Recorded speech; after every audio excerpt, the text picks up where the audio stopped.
ನಮಸ್ಕಾರ ವೀಕ್ಷಕರೇ, ಸುನಿತಾ ಕಿಚನ್ಗೆ ಸ್ವಾಗತ. ಇವತ್ತು ನಾನು ಕ್ಯಾಬೇಜ್ ಪಲ್ಯ ಮಾಡತ್ತೀನಿ ರೀ. ಅಗದಿ ಸಿಂಪಲ್ ಆಗಿರಿ.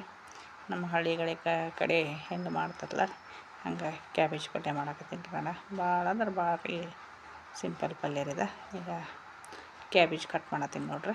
ಸಣ್ಣಗೆ ಕಟ್ ಮಾಡಿಕೊಂಡು ಅದನ್ನು ಸ್ವಲ್ಪ ನೀರಾಗಿ ಹಾಕಿ ತೊಳ್ಕೊಬೇಕು ರೀ. ತೊಳ್ಕೊಂಡು ಆದಮೇಲೆ ಈಗ ಒಗ್ಗರಣೆಗೆ ಒಂದು ಕಡಾಯಿ ಇಟ್ಟೀನಿ ನೋಡ್ರಿ.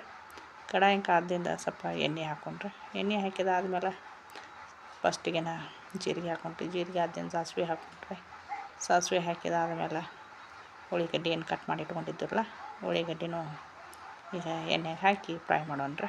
ಅದ್ರಾಗನೇ ಈಗ ಸ್ವಲ್ಪ ಕರಿಬೇವು ಹಾಕ್ಕೊಂಡ್ರಿ. ಕರಿಬೇವು ಹಾಕಿದಾದ್ಮೇಲೆ ಟಮಾಟಿ ಹಣ್ಣು ಹಾಕಕತ್ತೀನಿ ರೀ. ಟಮಾಟಿ ಹಣ್ಣು ಹಾಕಿದಾದ್ಮೇಲೆ ಸ್ವಲ್ಪ ಫ್ರೈ ಆಗಲ್ರಿ.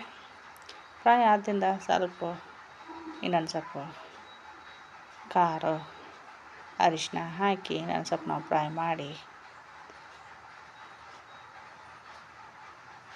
ಕ್ಯಾಬೇಜ್ ನಾವು ಒಗ್ಗರಣೆ ಒಳಗೆ ಹಾಕಿದ್ರೆ ಪಲ್ಯ ಒಂದು 2 ನಿಮಿಷದ ಪಲ್ಯ ರೆಡಿ ನೋಡ್ರಿ. ಅರಿಶಿನ ಮೊದಲು ಸ್ವಲ್ಪ ಹಾಕಿದ್ದಿತ್ತು ರೀ. ಅದ್ರಾಗ ಯಾಕಂದ್ರೆ ಮಟ್ಟೆ ಜೀರೊಳಗೆ ಅರಿಶಿನ ಕುಡಿತ, ಆದರೂ ಈಗ ಮ್ಯಾಲೆ ಒಂದು ಸ್ವಲ್ಪ ಅರಿಶಿನ ಹಾಕಿದೆ ನಾನು. ಈಗ ಕ್ಯಾಬೇಜ್ ಅದನ್ನೆಲ್ಲ ಕಟ್ ಮಾಡಿದ್ದು ಹಾಕಿ ರುಚಿಗೆ ತಕ್ಕಷ್ಟು ಉಪ್ಪು ಹಾಕಿ ಒಮ್ಮೆ ಮಿಕ್ಸ್ ಮಾಡಿಬಿಡೋಣ್ರಿ ಸರಿಯಾಗಿ.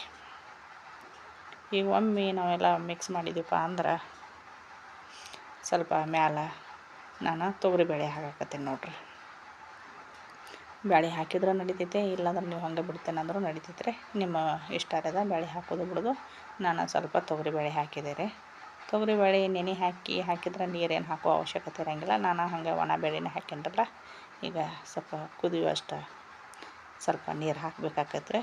ಈಗ ನೀರು ಹಾಕ್ತೀನಿ ನೋಡ್ರಿ. ಸ್ವಲ್ಪ ನೀರು ಹಾಕಿ ಈಗ ಮುಚ್ಚಳ ಮುಚ್ಚಿ ಒಂದು 5 ನಿಮಿಷ ಸಣ್ಣ ಗ್ಯಾಸ್ ಮೇಲೆ ಇಟ್ಟು ಕುದಿಸಿ ಕೈ ಆಡಿಸ್ಕೊತಾನೆ ಇರೋಣ್ರಿ. ಕೈ ಆಡಿಸಿದಾದ್ಮೇಲೆ ಈಗ ನೋಡಿರಿ ಮತ್ತೊಂದು 5 ನಿಮಿಷ ಬಿಟ್ಟಿದ್ದೆ ರೀ ನಾನು.